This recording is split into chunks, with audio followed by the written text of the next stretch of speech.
The following presentation of Annette Tersini teaching the fundamentals, history, and evolution of yoga nursing was recorded live at the Kripalu Center for Yoga and Health in Lenox, Massachusetts. Where you are learning and practicing an art, where you got to have heart. And number one, that art of caring and that heart of caring always applies, to you first. First, healer, heal thyself. Physician, heal thyself. Nurse, heal thyself. Then, when the transformation happens in you, then you are able to really transmit that art and that heart to your clients, your students, your patients. And that is something that is felt.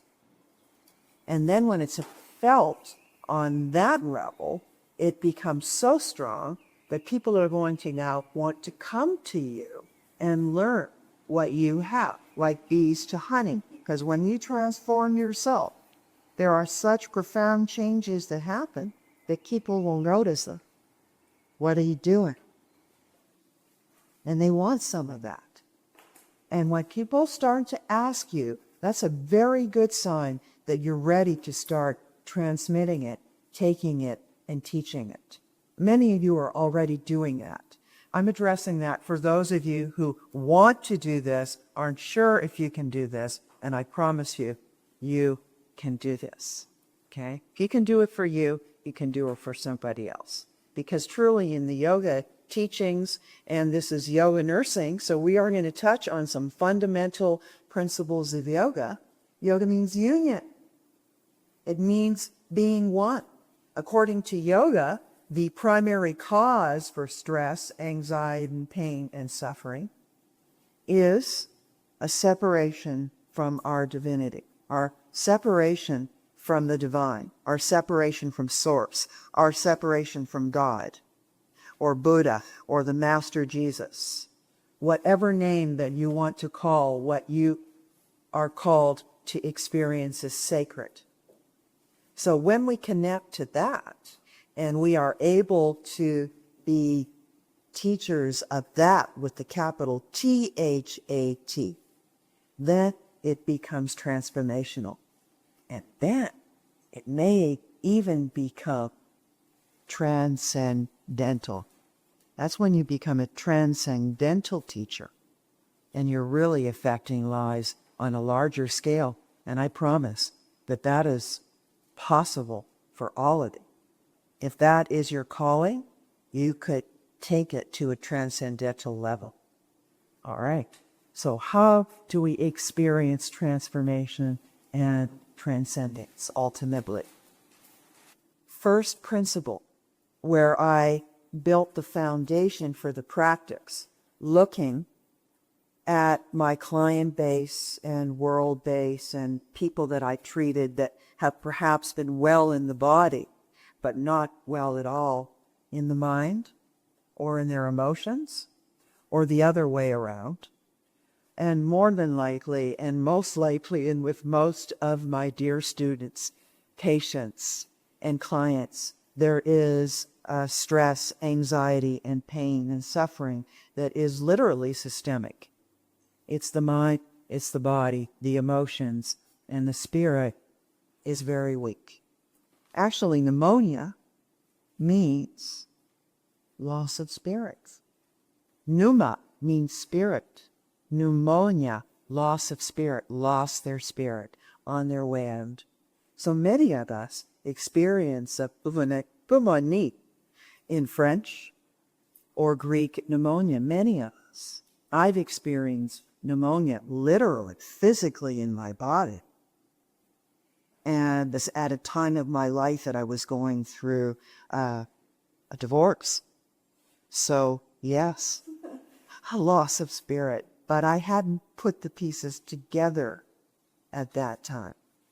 So, building on this loss of spirit, this stress, anxiety, pain, and suffering, which yoga and nursing, ergo yoga nursing, relieves, decreases, and or actually transforms and heals is based, in my viewpoint, on this principle that comes from the East. It's a very ancient Chinese expression.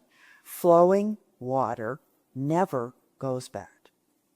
Flowing water never goes back. That's a principle of physics as well. It's a law. There are certain universal laws. And when we learn those universal laws and we stop breaking those laws, then we're no longer broken. But first we have to learn the universal laws. And usually we have to break down or have a breakdown or be brought to our knees to wake up so that we can transform. And then we can lighten up about all that heavy stuff. Okay? So that's the first part of the equation. Flowing water never goes bad. And I teach this in almost every single class. I mention this. When I go into a new format where I'm teaching groups for the first time or individuals for the first time, I introduce this principle. And the second part of the principle is become as flowing water. Become as flowing water. Can you hear the flowing water? Feel the flowing water?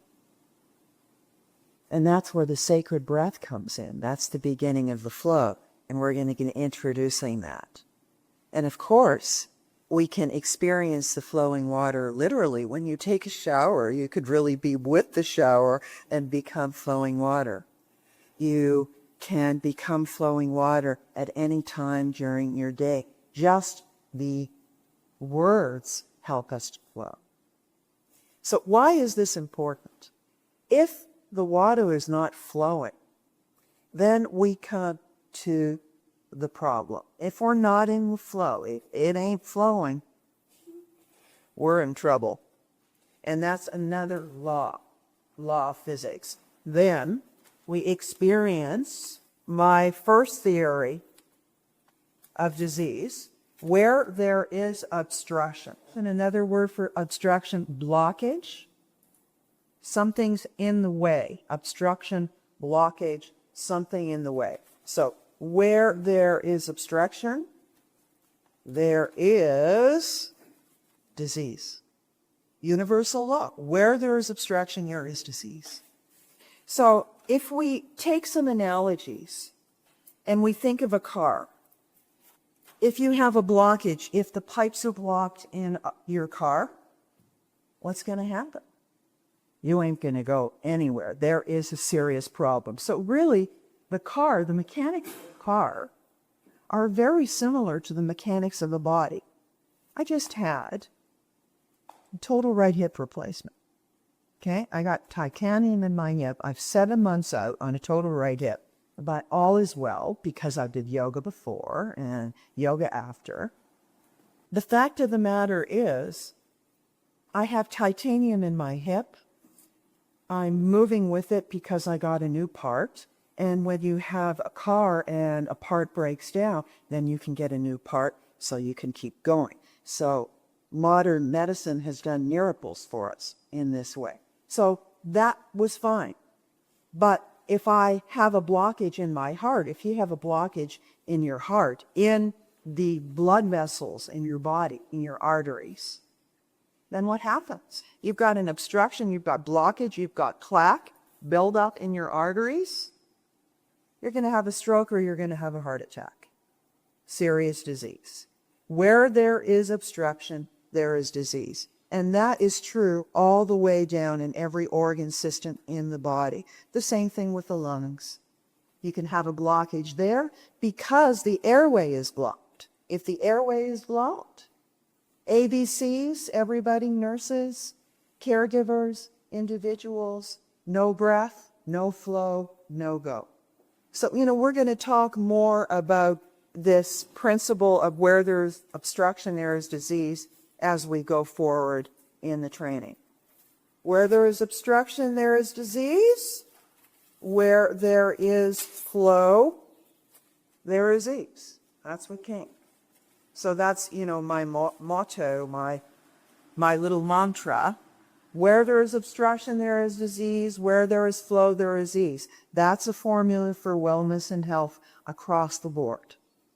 If you're a physician, you get that. If you're a nurse, you get that. If you're a lay person, you get that. So the idea is to get that and apply that to every part of your life. And yoga helps us to, through the 5 senses, make sure that everything is flowing. And that's the beauty of Ayurveda. So, I'll be weaving some Ayurvedic principles into the program later down in the future. My next level trainings will be Ayurvedic fundamentals for nurses and how to take the Ayurvedic part into the principle for you, and then, of course, into patient care. And if you want to do teaching, seminars, speaking, etc., just like I'm doing in your own backyard, that's what I want you to be able to do. Like I said, I can't do this alone.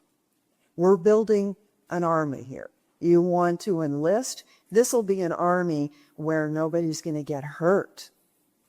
Warriors of the heart and the heart of caring. So that's your foundation. Once you get that, flowing water never goes back. Become flowing water. Where there is obstruction, there is disease. Where there is flow, there is ease. If you just took that away from you this week, that piece, and really got that and worked with that, that would give you tremendous value for the rest of your life, just to be with those 2 principles, because I believe it all starts there. That was my own experience and my own journey, in my own process, moving from lots of obstruction and lots of disease and no flow whatsoever to coming home to myself. And, the most transformational experience that I had, there were 2 in my life. The first one was becoming a yoga teacher right here, at the Kripalu Center in 1994, completely transformed and changed my life. At that particular time, I was really unconscious. And my byline for yoga nursing is expanding consciousness in healthcare and helping people to understand that. So if you're a student of consciousness, you're in the right room. If you don't know what the heck consciousness is, my goal is for you to get a good understanding of the power of the word consciousness before you leave, and that your own consciousness will be transformed or transcended in some way. So at that particular time in my life, I was very unconscious, and I'd had the trauma I mentioned earlier of having an autistic child and coming from a very glamorous life. I lived an extraordinary life. I lived many lives in this one life, quite frankly. I was an actress. In those days, we called it actress. Now you're an actor. But I was an actress, and I was a fashion model and an international cover girl, and I lived the high life, and I lived the glamorous life, and I hung with well-known celebrities who are still alive today. I was a regular on the Johnny Carson show, which some of you may remember Johnny Carson, some of you may not. I worked with a lot of leading directors and film people because that's what I wanted to do. When I was a young girl, quite frankly, the last thing I ever thought of was being a nurse. With all due respect, that was not in my realm of consciousness. No. So, we're all born with what we feel that we can do. So I had this dream, and it happened. I ended up realizing my dream. I made a living as an actor and as a model, and that's a really tough thing to do in that world, let me tell you. And I got to play out the play. I got to play that part. And the fact of the matter is it didn't make me happy. Just because I got to play out that part, it didn't make me happy at all. I had stress, anxiety, pain, and suffering 24/7. And then I transitioned from LA because I had some opportunities in Canada, and I got booked on a gig in Montreal, and then I met somebody in Montreal, and the clock was ticking on this baby thing. And all of my other model girlfriends were having babies. So then I had this pressure, self-induced pressure, felt that I wanted to have a child. I met this wonderful man, and as destiny had it, I had a child with this man, my beautiful boy, Julian. Julian was a gift to me that made a huge transformation in my life. And I wouldn't be standing here because it's really through that gift that I thought was something that was not a gift at all. Like, how dare you? And why me? You know that.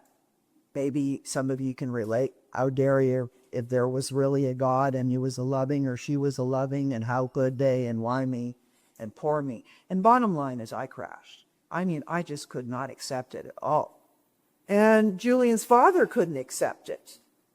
And then finally, Julian's father accepted that there was a problem with our son. And at the age of 3, he was diagnosed with autism and cerebral palsy.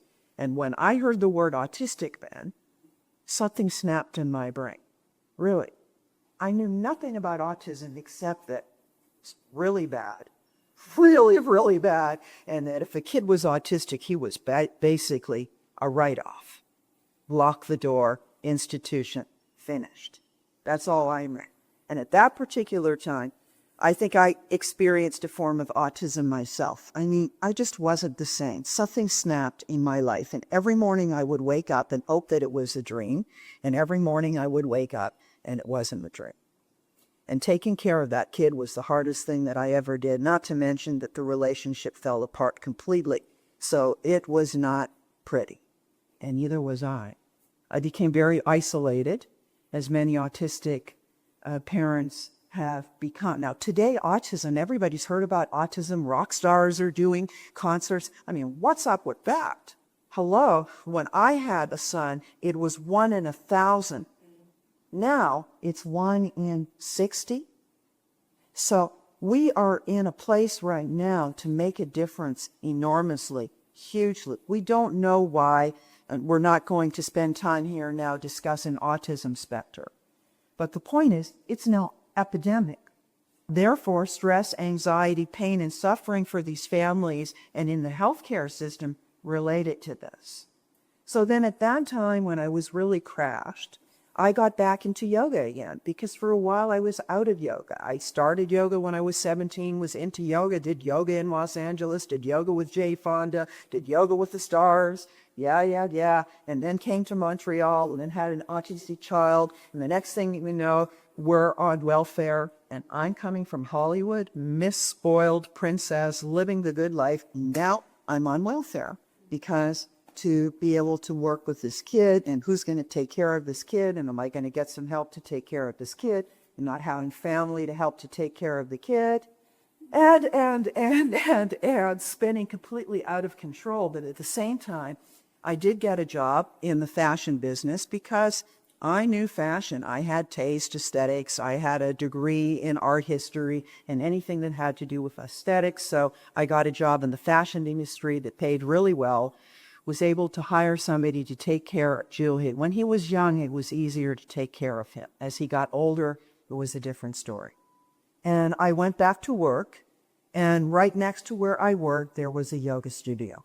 And I said, yeah, I'm going to figure out a way on my lunch hour or at the end of the day or extend the babysitter time because now I had the money to pay the babysitter. The father was an artist who sat at home and worked sometime and did. God bless his heart. God bless the artist. But you know how it is with artists. So I was the main breadwinner who had the credit card because he couldn't get the credit card and all of that kind of spit out stuff. But thank goodness there was the yoga studio there. And heck, I went in there and I took a yoga class one day and after so long away from it. And that was it. That was it. Immediate transformation. Transformational teacher who was very gifted, very devoted to the service. Clearly the honey was flowing in that person's energy and consciousness that was transmitted to my wounded heart. And that was the day and the moment that I dreamed of becoming a yoga teacher and thinking, maybe if I can do this for me, maybe I can do this for somebody else and change me and help other people. So it was my destiny. And then I went on to wrap it up and be here to become a yoga teacher, and that was the beginning of the rest of my life and the saving of the rest of my life. That was the first transformational thing that I did in my life. And then the second transformational thing that I did, in 1994, I got my yoga teacher certification. It was meant to be for me to be a full-time yoga teacher. I didn't intend to do it. I did it for me, to transform me. Not that I thought I was going to have a career change. It turned out that I ended up becoming a full-time yoga teacher. I made $40,000 in, the first year of my teaching yoga, which ain't bad by anybody's standards, right? Especially teach yoga. Thank you very much. This is going way back then. And then, coming to Kripalu, they had a brilliant guest speaker at the time that was coming here regularly, who was tight with the former head of the ashram, when this was an ashram at the time. And his name was Deepak Chopra. Anybody heard of Deepak Chopra? Some probably have not, but many, yes, have. And best-selling author, change maker, transformational, will probably be remembered like one of Einstein of the 21st century. Like Marx and Freud were masters of the 20th century. Chopra will be one that will be remembered in the 21st century. So, I'm listening to Deepak Chopra talking while he's still here in Massachusetts and giving a talk to yoga teachers, and it was like, oh my gosh. It was the next piece where, the top of my brain just blew off, and I said, I must learn from this man. I must somehow become a student. I went on to become a student because, as it turns out, other people's brains were blown away as well. They wanted to study. So I got into study with Deepak and his partner David, also an MD, way back when nobody knew what the heck Ayurveda was. Now there's these trainings in Ayurveda, go on here right now, and lots of people that are open and aware, and yogic and consciousness studies and alternative integrative medicine. They've heard of Ayurveda, but back then not.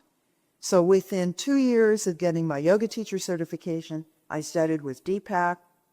And then I'm in a room with a whole bunch of doctors and nurses and physical therapists, massage therapists, and social workers and psychologists. And there's a handful of yoga teachers in the room, and I'm one of them.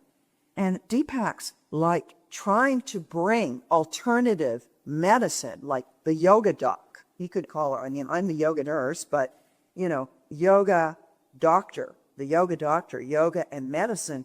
He was bridging the gap and speaking a language that the medical community could understand, so it would sound like this pagan woo-woo. From a little man who is talking like this, and I'm not going to listen to you. What does this person know? To make it so that the American mainstream mentality could accept it.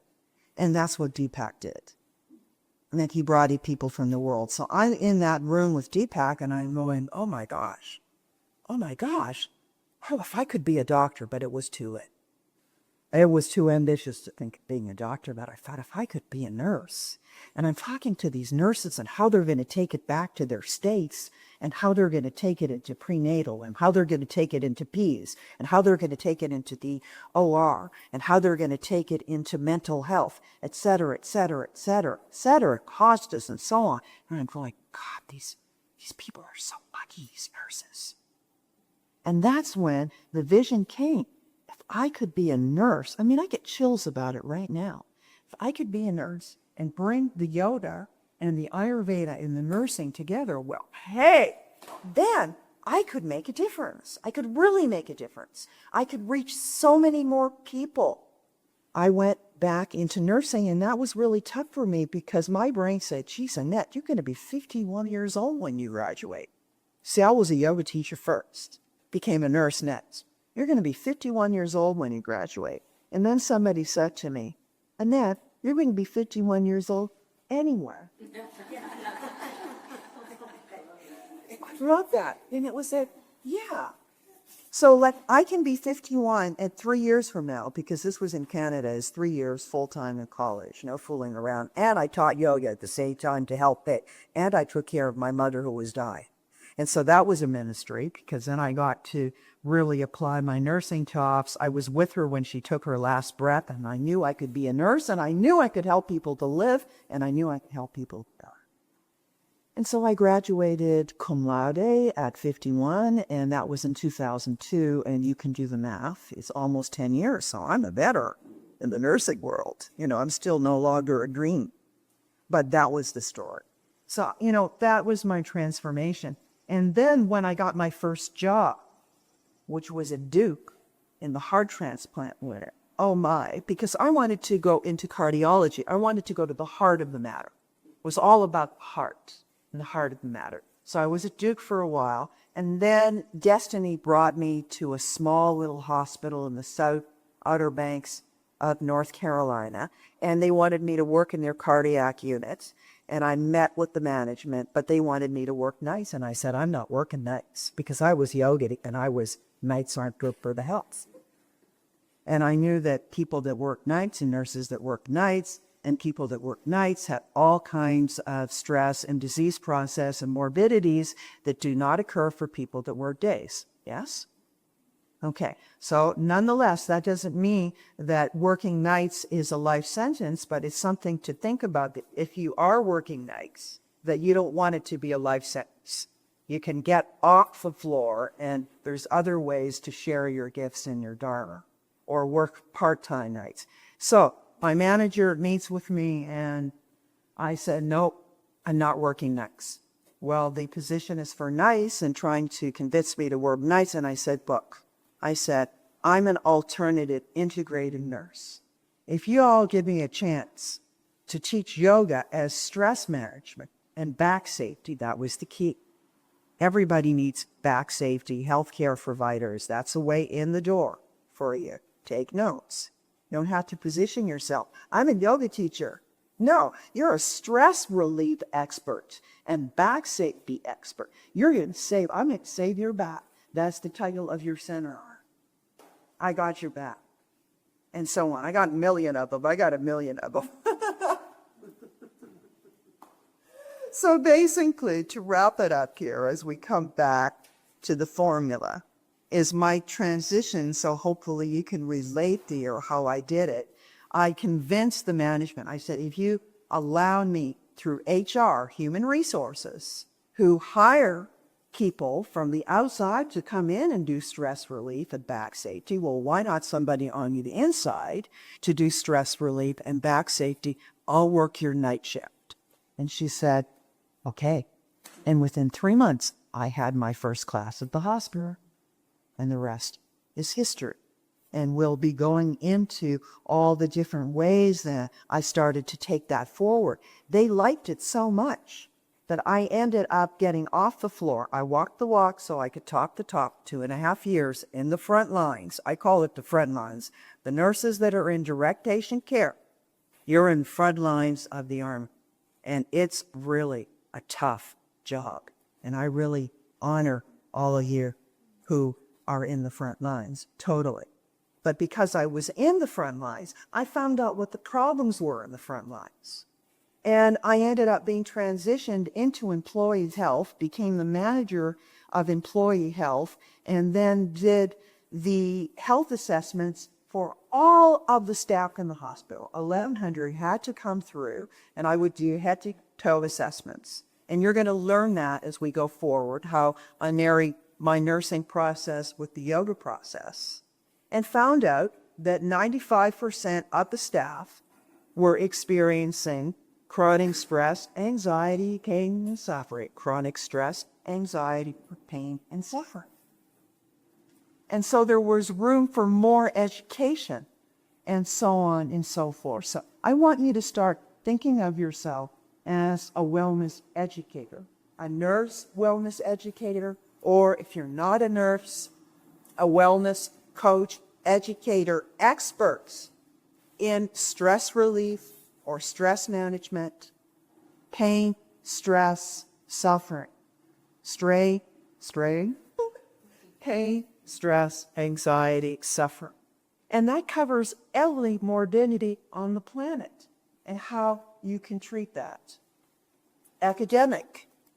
And the American Psychological Association has told us now that chronic stress and anxiety is now the #1 malady and also the major cause, chief complaint in all offices. It's all related because everybody is stressed out and freaking out. And why? Because everybody's overdoing, on overload, and therefore overwhelmed. And the way I like to put it, and the reason for this is because there is a systemic addiction to thinking. I had a client recently, 73-year-old man, who his wife sent her to me, 303 pounds, hypertension, high blood pressure, stage 2 diabetes, a peripheral vascular disease with cellulitis, redness, swelling in the legs, gout, lint in his head, academic PhD doctorate, and finally fed up and finally ready for a change. And by the grace of God and Goddess, he ended up coming to me. And when I did my first assessment, which I'm going to teach you how to do, we're going to get into that part tomorrow, how to assess your patients if you want to work one-on-one with clients, set yourself up in a private practice to make additional income on the side while you're working part-time and or go the other way. So I'm assessing this gentleman. And at the end of the first lesson, my diagnosis, and I told him, I said, my diagnosis is you're addicted to thinking. And he cracked up and he completely agreed with me that he was addicted to thinking. And that it was the first time in his life in sacred rest, Yoga Nidra, which you all experienced, that he said, and he's 73 years old, it was the first time that he ever actually went into that altered state. Yes, we go into an altered state. That's where we get hooked on yoga, because it's so healing. It alters our state of stress, anxiety, pain, and suffering, connects us to the truly sacred inner healer that causes a transformation and transcendence. It's transform, transcend, transform, transcend. That's how I see it. Until ultimately, there's just a transcendence. And so he transformed just from Yoga Nidra. Bottom line, overdoing, overload, overwhelm. And a great expression that I learned from a great teacher. Your overdoing is your undoing. You might want to note that, because I'm not getting out written notes on everything. Your overdoing is your undoing. In yoga, we're not doing, we're undoing. I love that expression. Learn that from a great teacher. We're not doing, we're undoing. We're undoing the knots in the body. We're undoing the knots in the mind. We're undoing the knots in the wounded heart. For those of you who are in mental health, to take your clients through an experience of sacred rest or Yoga Nidra, I call it sacred rest, Yoga Nidra, Shavasana, can be transformational. You don't have to have them do downward dog and warrior. Please. Really, I want you to be empowered to understand that if you just teach your clients how to breathe, you're teaching them yoga. You don't need to be a certified yoga teacher. The training that I'm doing, if you needed to be a certified yoga teacher, I would have put prerequisites. Have to be a yoga teacher. Don't have to have previous yoga experience. Because I'm giving you a formula that I feel confident that if you practice it for yourself and you take pieces of it, then you can share it with others without the yoga teacher certification. Do we get this? This will be enough, my program, to, especially in the longer version that I'm doing now, to let you teach at least one piece very confidently. Now, that being said, if you want to pursue yoga teacher training, I do highly encourage, but I don't feel that it's necessarily for everybody, nor is it an absolute. It's not an absolute. Stress, anxiety, pain, and suffering. What do you do? People ask me what you do. Well, I'm a nurse who integrates yoga and alternative therapies, and I relieve stress, anxiety, pain, and suffering. You've got to have your elevator speech. You've got to have your sound bites. You've got to know what you're doing, why you're doing it. What do you do? I relieve stress, anxiety, pain, and suffering. and I'm helping to transform the healthcare system. And people go, oh. So stress, anxiety, pain, and suffering, it turns out to spell out SAPS. And you see, it's a dual thing how words work out.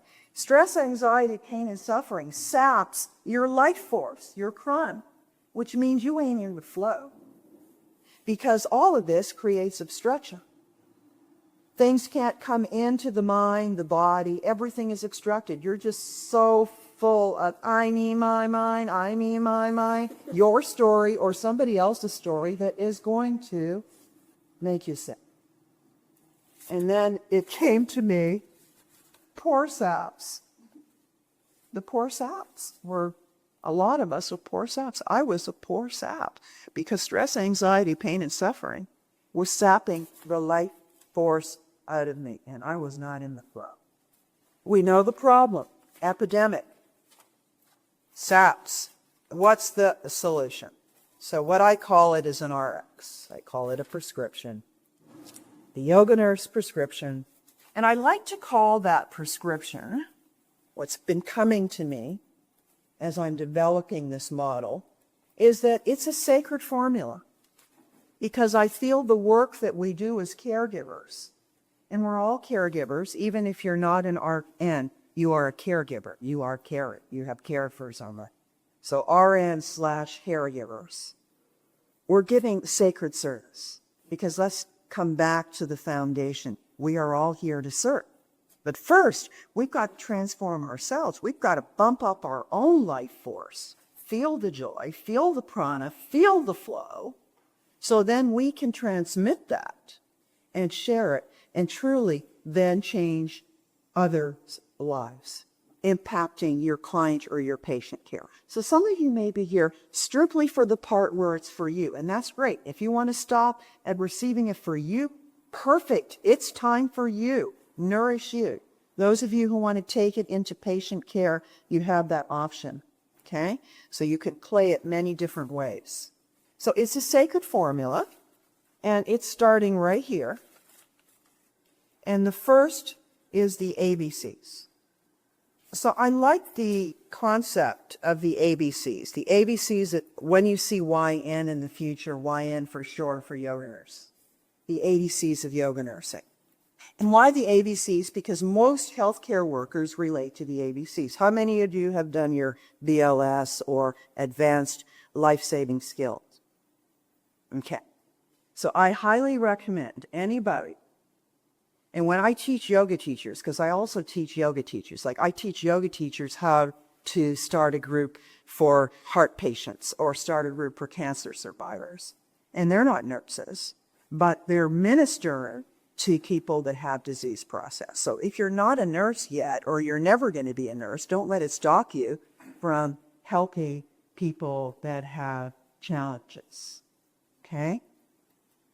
So either way, ABCs, what are the ABCs? Airway, breathing, circulation.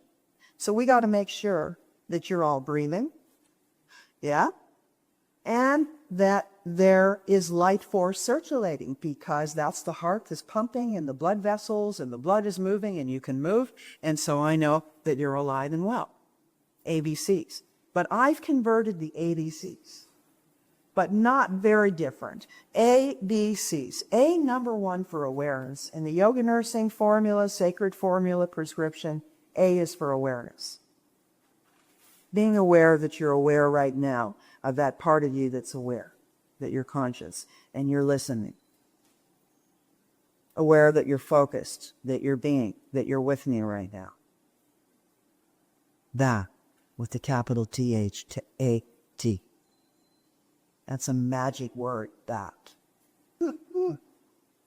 And we'll get into that later in the training.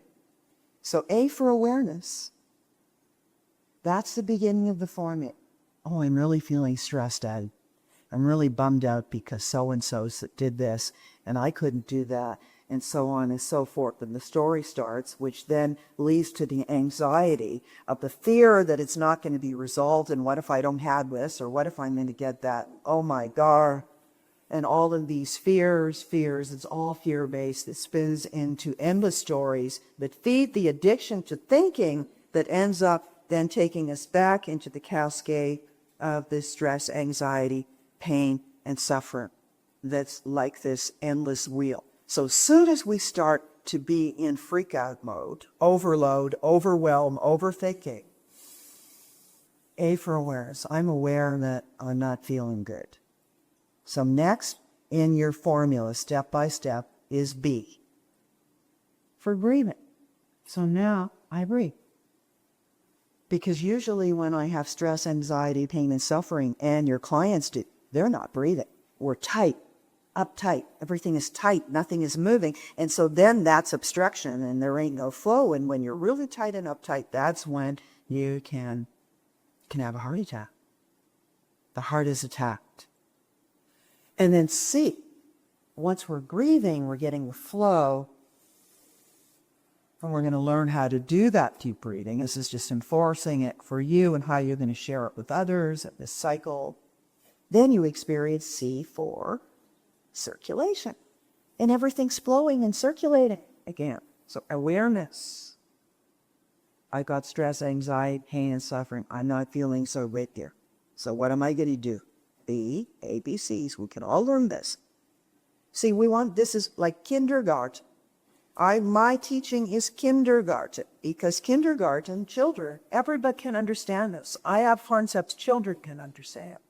So it has to be understandable. I don't care if you're a PhD. We all love to have simple, digestible, bite-sized pieces so that we're not experiencing overwhelm. The yoga nursing training, heavy mental. ABCs. And so now we move to the sacred formula. So in that formula, we have 3 parts. ABCs, awareness, breathing, circulation. And then inside the ABCs of yoga nursing, we have 3 components. Sacred breath, sacred movement, sacred rest. Free and free. Sacred breath, sacred movement, which is the asanas, and sacred rest, which is the relaxation. So that's what we're going to experience over our training today. Going forward, we're going to learn the sacred breath. We're going to learn sacred movement. Within the sacred movement, there are 7 essential postures. That hasn't changed. And then in the sacred rest, you're going to experience it and you're going to learn how to teach it. And that's where we're going as we go forward.